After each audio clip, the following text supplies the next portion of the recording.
When we think of a shepherd, where does your mind go? What image is in your head? What is our expectation? And why did Jesus use this as a metaphor when talking about his relationship with God, our relationship with him, and our relationship with our church leaders and each other? What's so special about shepherds?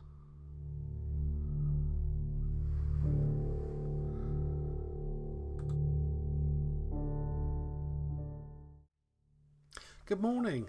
My name's Alan Ball. I'm part of the fellowship here at United Church Ferndown and part of the worship team. It's my pleasure to be talking to you today.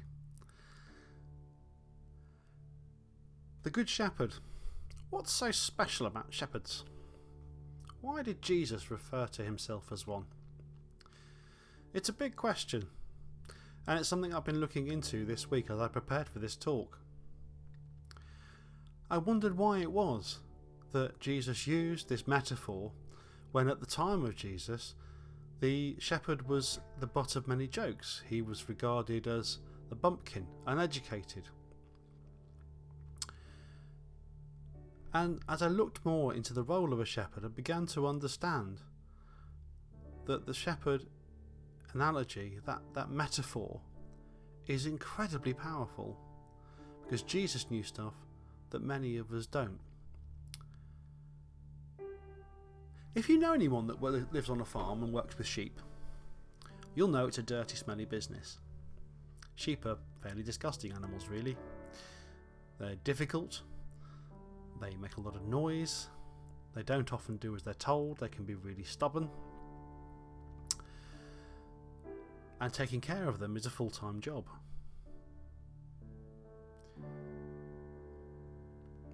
So I had to look at what it meant to be a biblical shepherd. What was life like for somebody like that? What did Jesus know that we don't know today? They certainly didn't run around in Range Rovers and ATVs like some of our modern shepherds do today. They were on foot, they were well equipped, they were well trained. They would almost certainly be the owners of the flock or a member of the family who owned it. And chances are that this skill was passed on from father to son, from generation to generation. Shepherds were tough, dependable, loyal, fierce, not afraid of a fight either. They happily see off thieves and predators to make sure that their livelihoods stayed intact and that their flock stayed healthy. So how does that relate to us as church? What's the message that Jesus is sending to us when he talks about himself as a good shepherd? I think this is him talking about his relationship with us and what he wants from us. That he wants us to be effectively good sheep, that we will listen out for his voice, that we will learn to develop a relationship with him. It was an interesting little tidbit of information that the shepherds of biblical times named their flock. Each one had its own name, and each one would respond to the shepherd by that call, and only by the shepherd that took care of them. They'd run away from other people.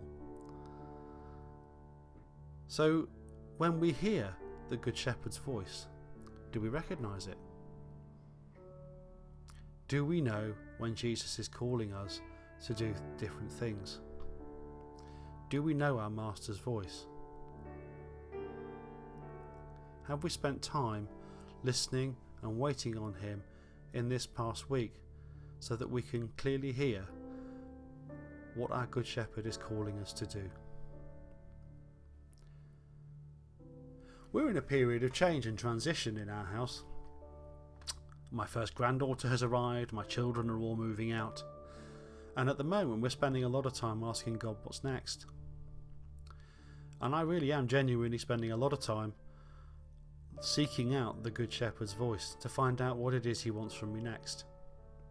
I'm also aware that around me people are emerging from the claustrophobia that has been lockdown. People have been in their own houses, been isolated away from others, And even now, we see people crossing the road to avoid others, and we have to wear masks in shops. This is going to be with us for quite a while. And so the challenge to us as church is twofold.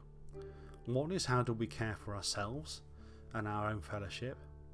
And two, how do we care for those who aren't in our flock? Biblical shepherds were well known for finding stray animals, finding stray sheep and goats up on the hills, and would include them and take care of them in their flock until they could find the rightful owner. It was a big responsibility to take on somebody else's animals. If something went wrong, you guys, I guess you could be blamed for it. But as we look outwards and we start to reach out to the community around us, it's really important that we can be those good shepherds, that we can be seen as reliable, dependable, tough, sometimes fierce, and caring by those around us. Are we these things today? It's going to be interesting finding out, because as we come out of lockdown and we move forward as a church, as we tentatively make our way back into the buildings, we start to let letting groups back in, and we try and get back to some sense of what we regard as normality. How we reach out to people in the world is more important than ever before. So much has gone online. Things have changed with people's jobs. Times have moved on. And I don't think they've stopped changing now. When we say what's so special about shepherds, I think we're about to find out in a big way.